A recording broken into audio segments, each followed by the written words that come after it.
Elsie, what's the matter? Elsie!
So, Watson. You do not propose to invest in South African securities? How on earth do you know that? Now confess, you are utterly taken aback. I am. I should make you sign a paper to that effect. Why? Because in a few minutes you'll say it is all so absurdly simple. I should say nothing of the kind. You see, my dear Watson, it is not really difficult to construct a series of influences, each dependent upon its predecessor and each simple in itself. If after doing so one simply knocks out the central inferences and presents one's audience with the starting point and the conclusion, one may produce a startling, though possibly a meretricious effect. I can tell by an inspection of the groove between your left forefinger and thumb that you've decided not to invest your small capital in the goldfields. I can see no connection. Very likely not. But I can quickly give you a close connection. Here are the missing links in the very simple chain. You had chalk between your forefinger and thumb when you returned from the club last night. You put chalk there when you play billiards to ease the cue. You never play billiards except with Thurston. Now, Thurston, you told me 4 weeks ago, had an option on some South African security which expired in a month and which he desired you to share with him. Your checkbook is locked in my drawer, and you have not asked for the key, so you do not propose to invest your money in that manner. How absurdly simple. Quite so. Every problem is absurdly simple when it is explained to you. Pum, pum, pum, pum. Holmes, why are you so cheerful? You're unemployed, you have no case to solve. Now, normally that produces black moods and the infernal lethargy of the cocaine bottle. You have not used the logical principles which I constantly expound. Sherlock Holmes is cheerful, so Sherlock Holmes must have a case. Pah! See what you can make of that, friend Watson. Why, Holmes, it's a child's drawing. Ah, is that your idea? Well, what else should it be? Well, that is what a Mr. Hilton Cubitt of Ridlingthorpe Manor, Derbyshire, is anxious to know. That conundrum came by the first post, and he is to follow by the next train.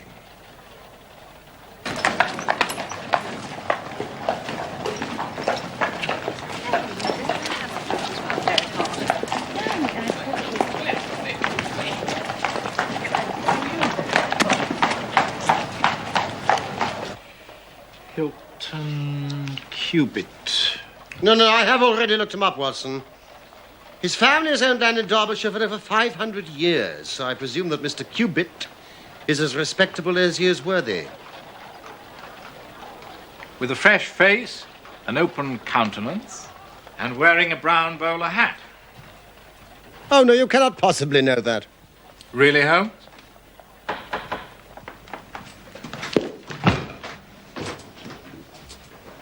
You will stay and keep a record of the case. My dear fellow.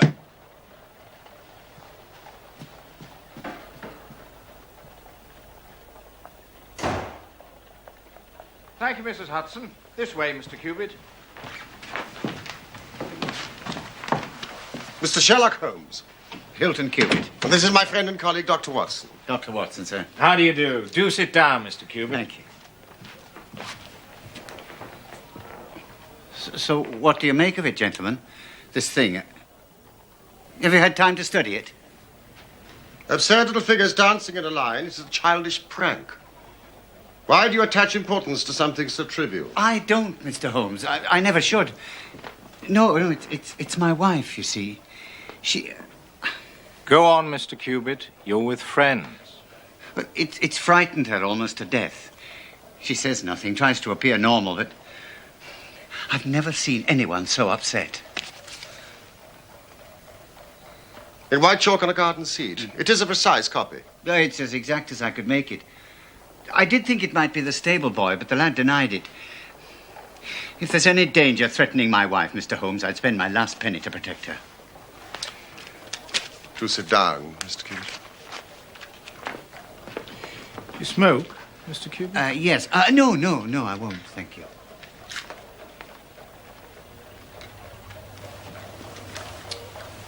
Tell us about your wife, Mr. Cubitt.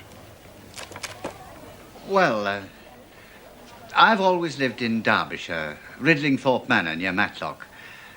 I was a bachelor and thought I'd remain one, until 3 years ago I came down to London on a visit. It's a rare thing for me, but... Well, I had a mind to see the Queen's Golden Jubilee. I put up at a boarding house in Russell Square because Parker, he's the vicar of our parish, he was staying there. There was also a young American lady staying there.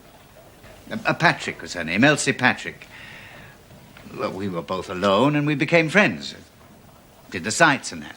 At your expense? Well, certainly not. Are you suggesting... No, he's not, Mr. Cubitt. Not at all.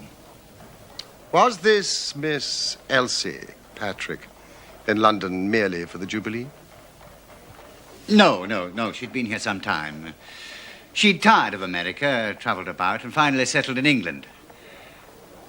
Well, not to make a labour of it, before my holiday was over, I was as much in love as any man ever has been. To my surprise and joy, she reciprocated my feelings, and we were married. Excellent. Quietly, in a register office. You think I'm mad, Mr. Holmes, taking a wife in such a fashion, knowing nothing about her, or... Explain, Mr. Cubitt.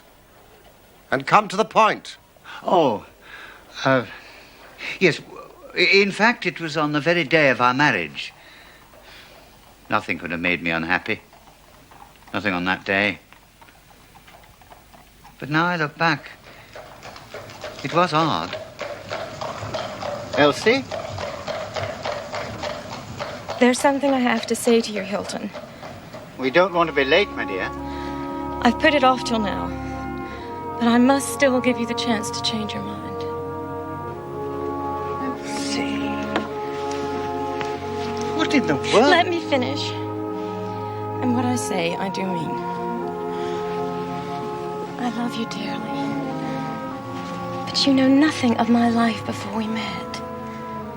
I never asked. One of the things which has made me so fond of you. If you marry me, Hilton, I promise you marry a woman who has nothing personally to be ashamed of. But you'll have to take my word for it and allow me to be silent forever as to my life before we met. If that's too much to ask, then you must go back to your Derbyshire and leave me to the lonely life in which you found me. It's little enough to ask. And I shall never let you go. These have been the happiest 3 years of my life. And when did the first cloud cover the sun of this great happiness. You have a way of putting things, Mr. Holmes. And you have a way of prevaricating with your answers, Mr. Cubitt. Well, it was some months ago, May, in fact. Hilton! Hello? Here, in the drawing room. Well, what do you think? Yes, great improvement. Thank you, Saunders. I met the postman saved him a journey. There's a bill. There's one for you. An American stamp. Chicago. Oh, I hope luncheon's ready. I'm ravenous.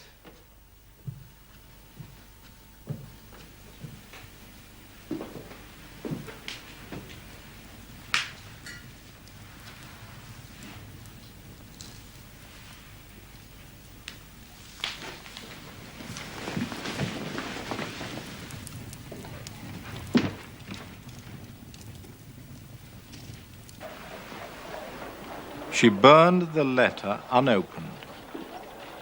Yes. I don't know why. Of course you don't. America's her past, and the subject of a solemn promise. Yes, but she's not had an easy hour from that moment. If only she'd trust me. Now, I have every faith in her. You must believe that. Whatever there was in her past, I'm sure it's no fault of hers. And the dancing men. Oh, yeah. Well, I thought she was getting over the letter, and then these drawings appeared. I mean, it's just a childish scrawl, but it made everything worse than before. Well, I couldn't just leave it. And it wasn't the sort of thing I could take to the police, for they would have laughed at me. So I've come to you. Don't you think, Mr. Cubitt, that your best plan would be to make a direct appeal to your wife and ask her to share her secret with you? A promise is a promise, Mr. Holmes. If Elsie wishes to tell me, then she will. But I have no right to force her confidence. However, I do feel entitled to take my own line, and I will.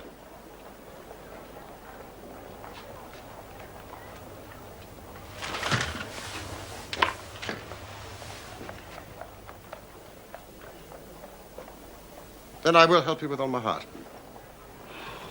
Have you seen or heard of any strangers in the neighborhood? No, I haven't. Some of the farmers take in lodgers, but I've not heard of any lately. Then I suggest that you return to Derbyshire, Mr. Cubitt, and keep a sharp lookout, and make an exact copy of any fresh dancing men that may appear. Thank you, Mr. Holmes. I will. But, Mr. Cubitt, this letter which started your wife's torment, you are quite certain that it was from the United States? Yeah, the postmark was Chicago.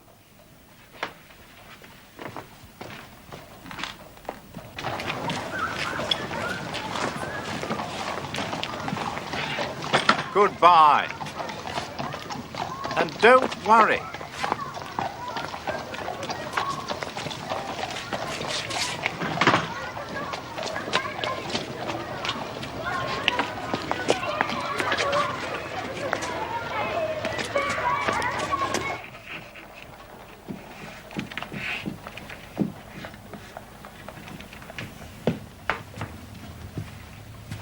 Perfectly natural she should receive a letter from America. She's from America. Yes, but it is not natural to throw it onto the fire unopened.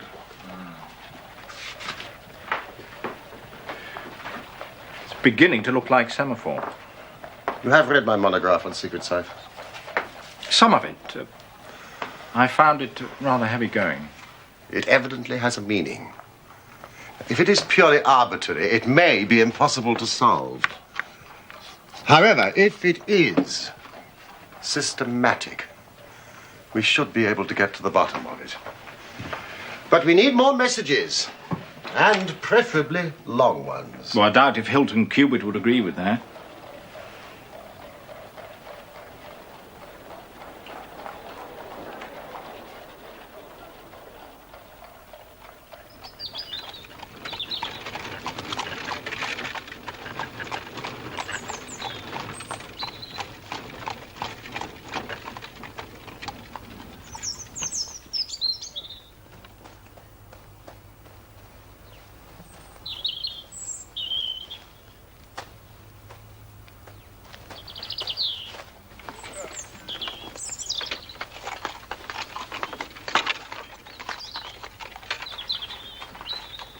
Walker.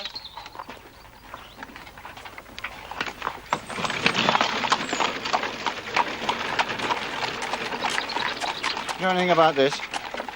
No, sir. I've not been round the front all day. Has Mrs. Cubitt been out here? I've no way of knowing. Have I? Sir. When I've done this, I want you to wash it off and tell no one about it, and then come to me. I shall have an urgent letter for you to post.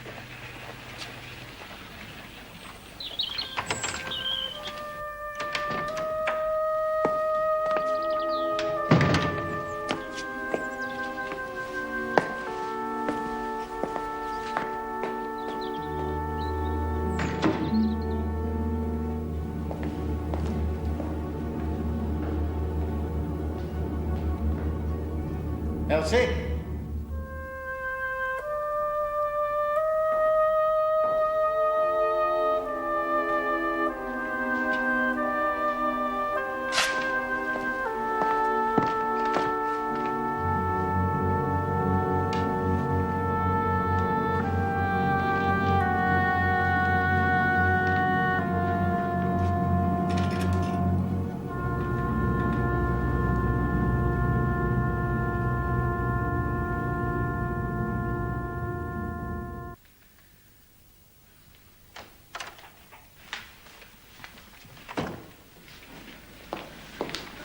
Elsie? What are you doing? I was looking for you. I thought I heard the door. Have you been out today? Out of the house?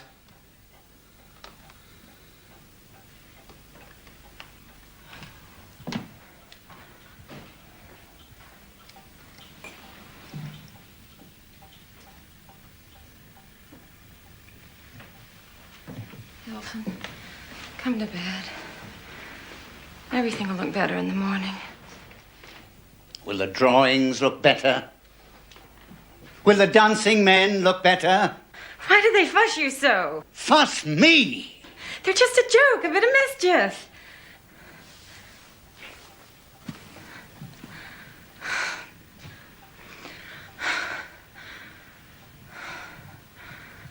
The moon's high. Where I come from, they say a moon like that drives you crazy.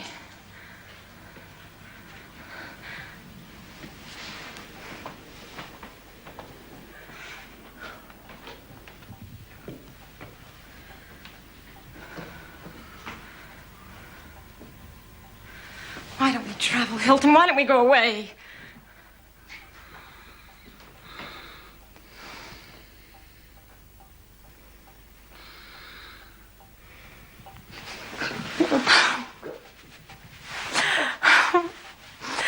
I love this place as much as I love you. Hilton.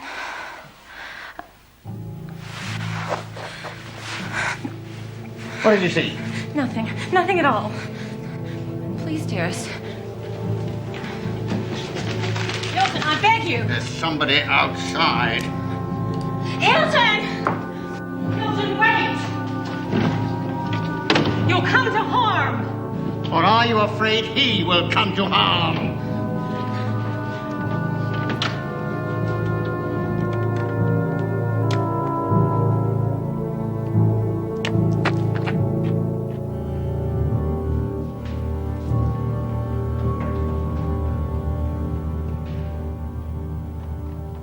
These two are identical.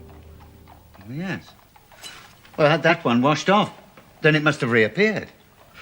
You know, it's a pity you didn't get a closer look at this chap. If only she hadn't tried to stop me. I've never been angry with her before. But she knew who was out there, of that I'm sure. And she knows what these figures mean. Was this a mere addition to this? Or did it appear to be entirely separate? It was on a separate panel of the door.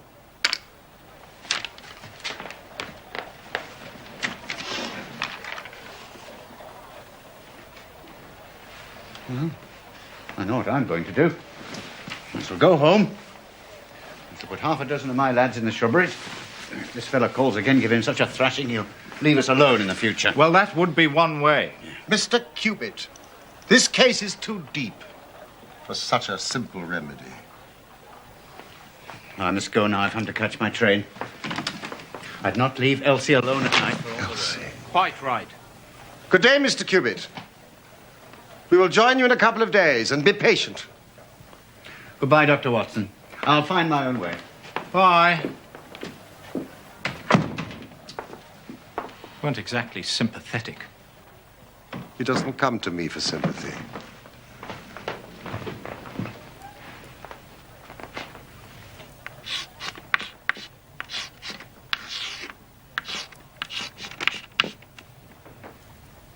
It is a considerable challenge. I shall work better for silence. Oh, well. I dare say I can find something quiet to do.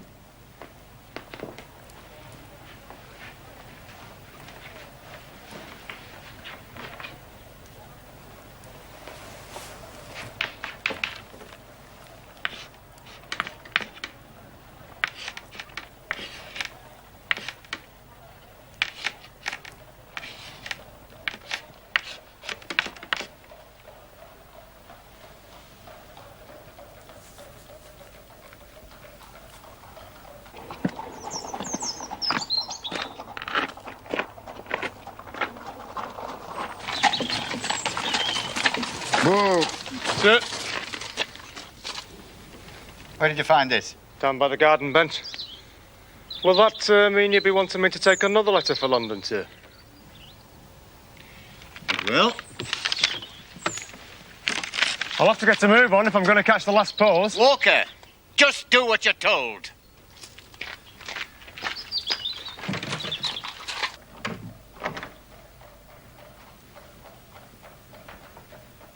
Yes, Watson? Thought you might like the Times, Holmes. What do you make of my progress? Well, it still doesn't mean very much, does it? Quite enough for me to send a telegram to the United States. What on earth does that mean? Abbas Lane. Watson, if this is E, flag denotes the end of words.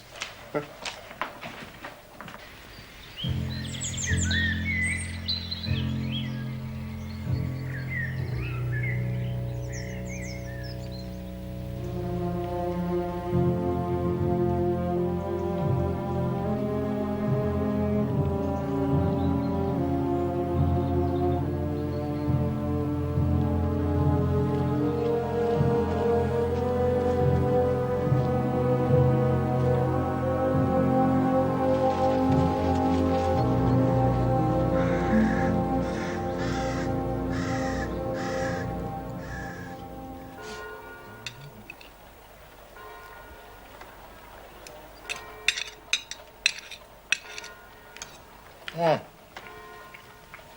This grouse is superb. Mrs. Hudson has really surpassed herself this time.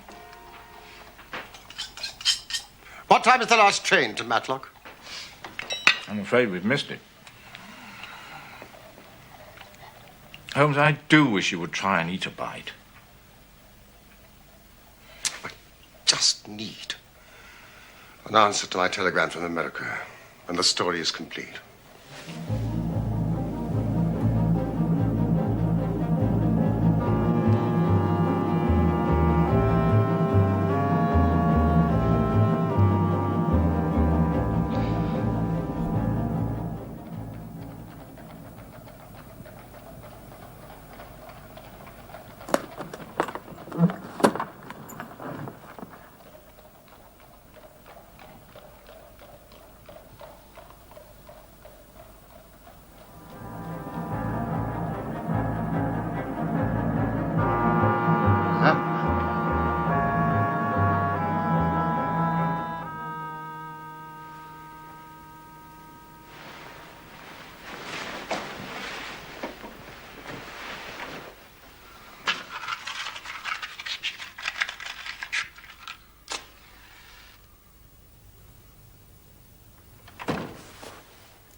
call them?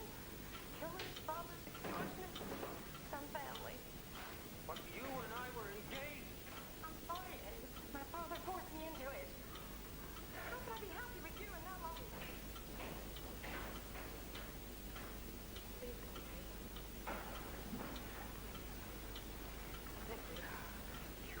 Begged me? Yes. Hilton is such a good man. It would break my heart if scandal ever touched him. Here's money. It's all that I have.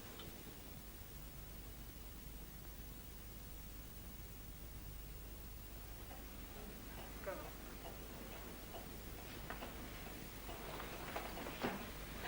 No! You're coming home. You're coming home. No! What the? No!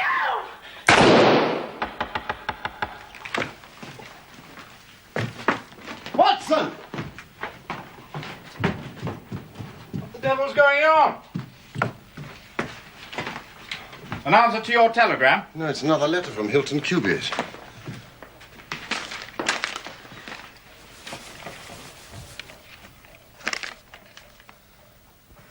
Elsie. Prepared.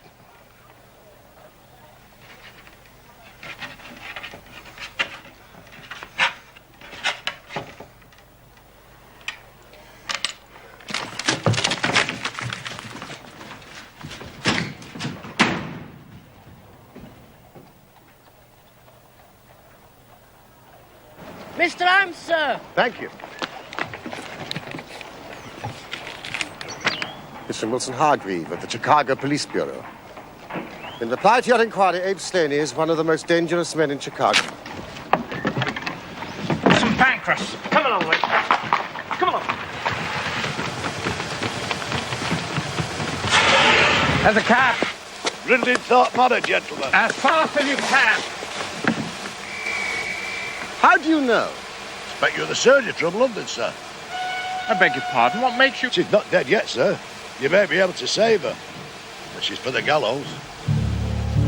The gallows? I had, sir. She murdered her husband.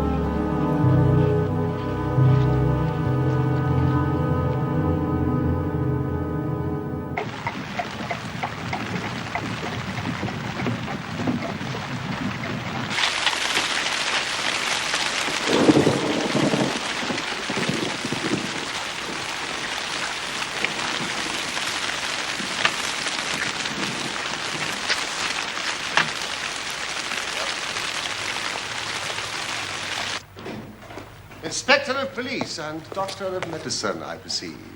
Yes, indeed. Inspector Martin, Derbyshire Constabulary. And I'm Dr. Carthew, the surgeon. This way, gentlemen. This is Mr. Sherlock Holmes. And I am his friend and colleague, Dr. Watson. Mr. Holmes? But what do you know of this business? A good deal. Mr. Hilton Cubitt was my client. But the crime was only committed at 3 o'clock this morning. How could you hear of it in London and get to the spot as soon as I? I anticipated it. We came in hope of preventing it. Then you must have important evidence of which I am ignorant. Only the evidence of the dancing men. The dancing men? Now, I will explain all that to you later. Since we are too late to prevent this tragedy, I am anxious to ensure that justice is done. Will you associate me in your investigation, or will you prefer that I should act independently? I should be proud for us to work together, Mr. Holmes. But I must warn you, there seems very little to investigate. Mr. Hilton Cubitt has been shot through the heart and is dead. And Mrs. Cubitt? Seriously wounded. The bullet passed through the front of her brain, and she's still unconscious. Excuse me, gentlemen. Only one gun has been found, lying on the floor between them. 2 bullets have been fired. With respect, Mr. Holmes, it seems quite clear that Mrs. Cubitt murdered her husband and then turned the gun upon herself. But they were a most devoted couple. The murder room's through here, Mr. Holmes. No. I would like to start by interviewing the servants. And I beg you, nothing, absolutely nothing, is to be moved. Is this the way to the kitchen?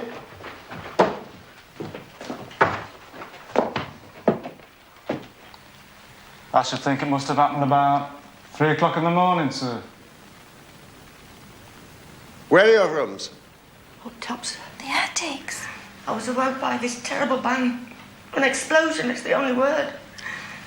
Then about a minute later, It's less there was than a another minute. bang, only not so loud. What did you do? I came downstairs, sir, expecting to find Mr. Cupid up and about chasing burglars and the house on fire. And the bedroom door was open. We looked in, but the bed was empty, so we came on down. The smoke and the smell were worse down here. Smell. Ah, you mean of the gunpowder? Suppose it was, sir, yes. Now, you say the smell was worse downstairs. Could you also smell gunpowder upstairs? Yes, sir. I commend that fact very carefully to your attention, Inspector. Mrs. King.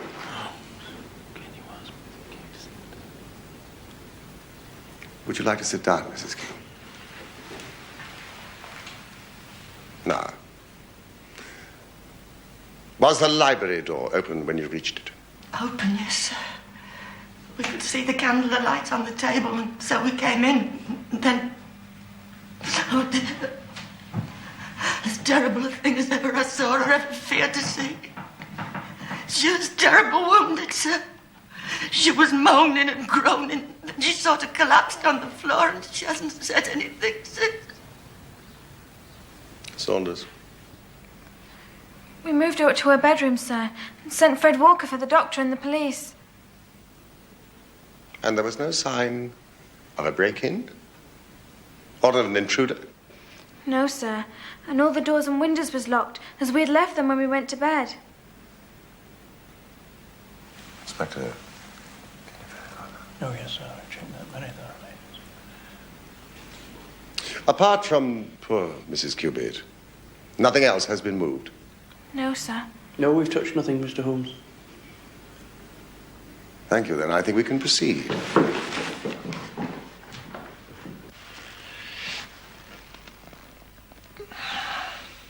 Almost instantaneous death, presumably. Straight through the heart. The bullet's still there. What about the bullet that wounded Mrs. Cubit? That's still in her as well. It will take hands more nimble than mine to move it. Is this Mrs. Cubit's handbag? Yes, it is, Mr. Holmes. At least 20 £50 notes.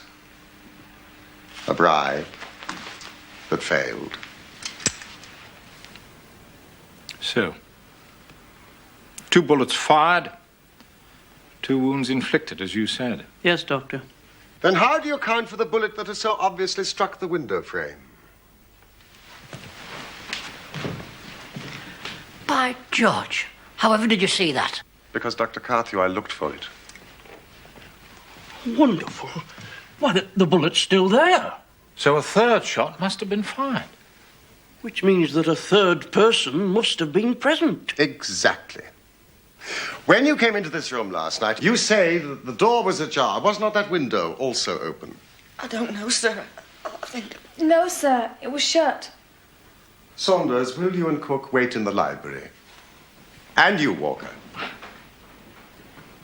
Dr. Carthew, you may remove the body.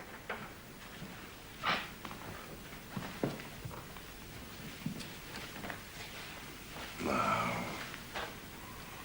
it was Mrs. Cubit herself who shut that window. If Saunders and the cook smelled smoke and gunpowder upstairs, then there must have been a strong through draft. Otherwise, it would not have spread so quickly through the house. We know that door was open. That window, too, must also have been open, but only for a short time. Well, why only for a short time? Because the candles had not guttered. There is no trail of wax. Wonderful. Wonderful. If the late Mr. Hilton Cubit fired the bullet which pierced the window frame, he must have been aiming at someone who was standing Either inside or just outside the window. Oh, thank you, Inspector. Which means that the bullet which killed Mr. Cubitt could have been fired by Sir... Inspector, your thoughts and mine agree entirely.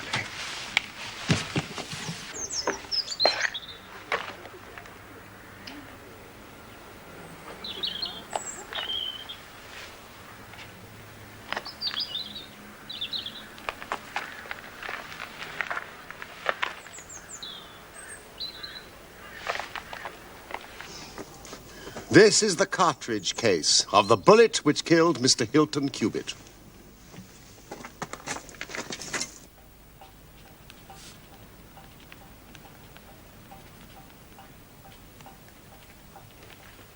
Holmes? If 3 shots were fired, why did Mrs. King and Saunders only hear 2 shots? They were telling the truth, but lied without realizing it. I'm not sure that I follow you. You remember what Mrs. King said? I was awoken by this terrible bang. An explosion. It is the only word. And then, a minute later, there was another bang, but not so loud. The first bang was 2 shots, fired almost simultaneously. One from the window, which killed Hilton Cubitt, and one from Hilton Cubitt, which missed and went into the window frame. And the 3rd shot? The saddest of all, Mrs. Cubitt, self-administered in her despair. Now, do any of you know of an inn in the neighborhood called Elridge's?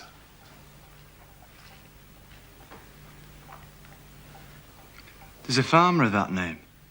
Lives some miles off, in the direction of Millbrook. Is it a lonely farm? Very lonely, sir. Then it is just possible that the news of what happened here last night has not reached them? Maybe not, sir. Excellent. Walker. I want you to take this note to a Mr. Abe Slaney of Elridge's farm. Do not say that the note is from me.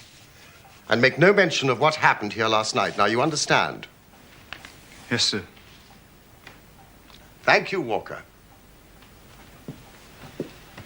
I am expecting a visitor in answer to my note. Now, Saunders. He will ask for Mrs. Cubitt. I want you to show him into this room.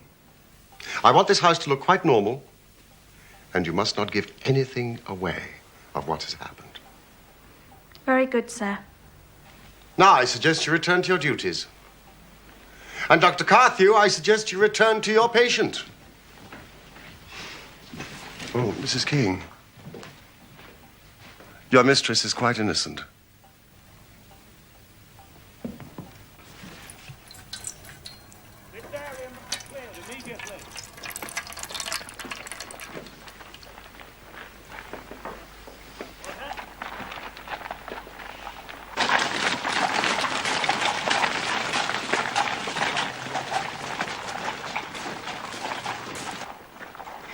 But how did you break the code?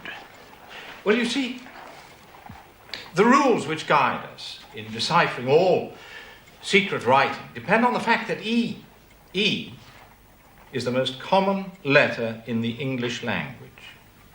So you see, we were very fortunate that Mrs. Cubitt's name was Elsie, and that it featured in the second message, which gave us not only the E, but the L, the S, and the I. Now, next, it seemed likely to us that 2 of the messages were appeals of some sort to Mrs. Cubitt.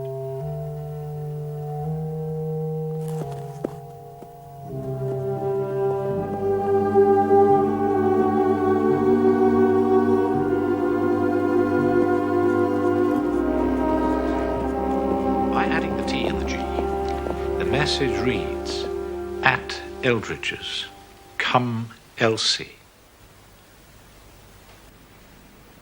Well, if this Abe Slaney is indeed the murderer, we must make an immediate move to arrest him. Well, calm yourself, Inspector. I expect him here any moment. Yeah, but why should Slaney come here? Because I have written and asked him. But won't his suspicions be roused? Will he not try to escape? Saunders. Excuse me, sir. There's a gentleman approaching the house. Do you think he'd be armed? He's a fool if he's not.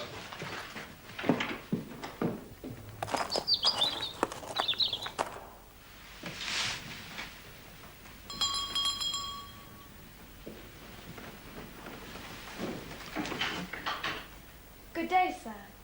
Is Mrs. Cubitt at home? I'll inquire, sir, if you'll step inside.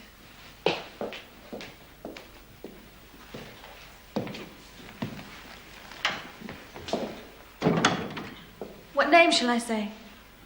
Tell her it's an old friend. She's expecting me. If you'll wait in the library a moment.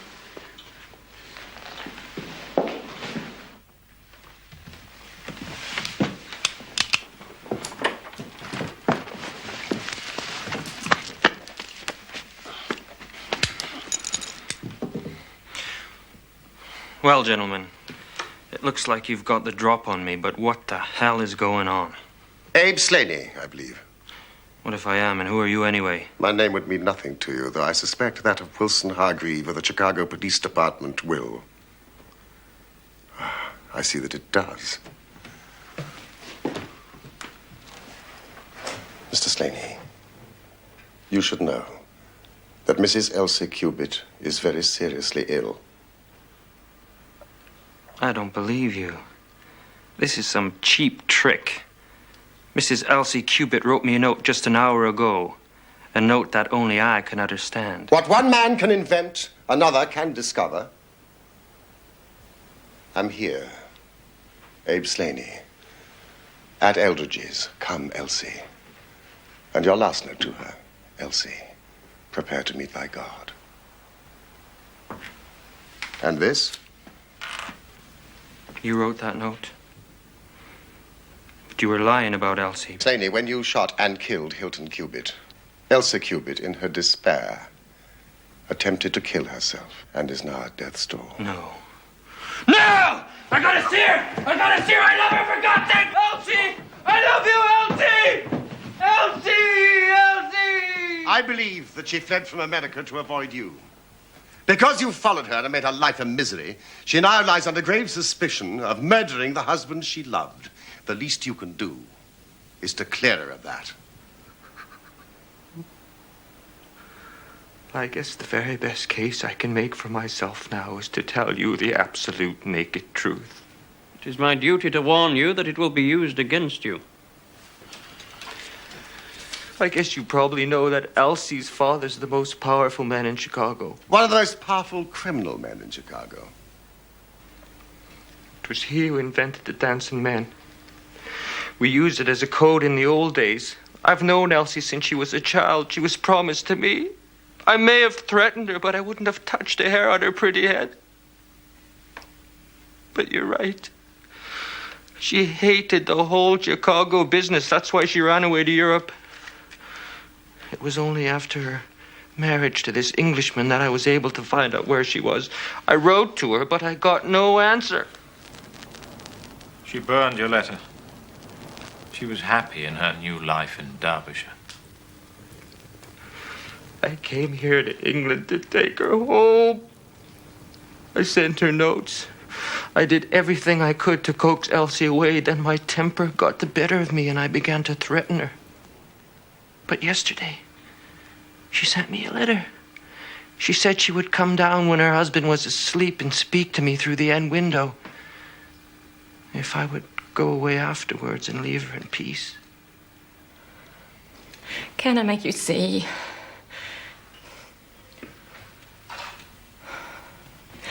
I've never been so happy as I've been here with him.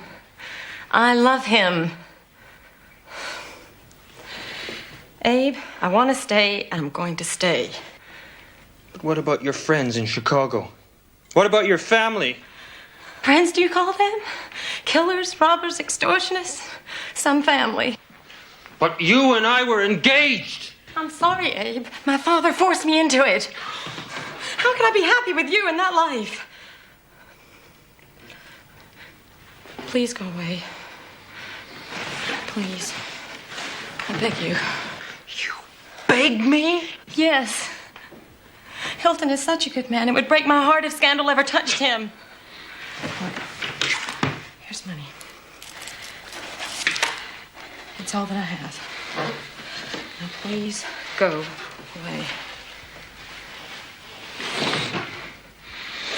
No! You're coming home! No! You're coming home! No! What the... No!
I think we've heard enough for the moment. Come along. Can't I see her before I go? Nobody can see her. Even we have not been given that privilege.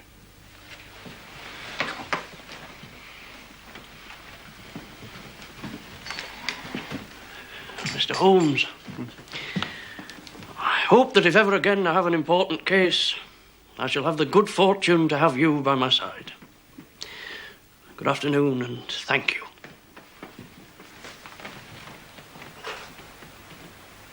Holmes? What did you write in that note? See if you can read it. Come here at once. Come here at once. How absurdly simple. And so the dancing men, which had so often been the agents of evil, were finally used on the side of justice. Abe Slaney was condemned to death at the Derby Assizes, but his sentence was changed to penal servitude in consideration of mitigating circumstances, in the certainty that Hilton Cubitt had fired the first shot. Mrs. Cubitt made a complete recovery and lives still at Ridlingthorpe Manor.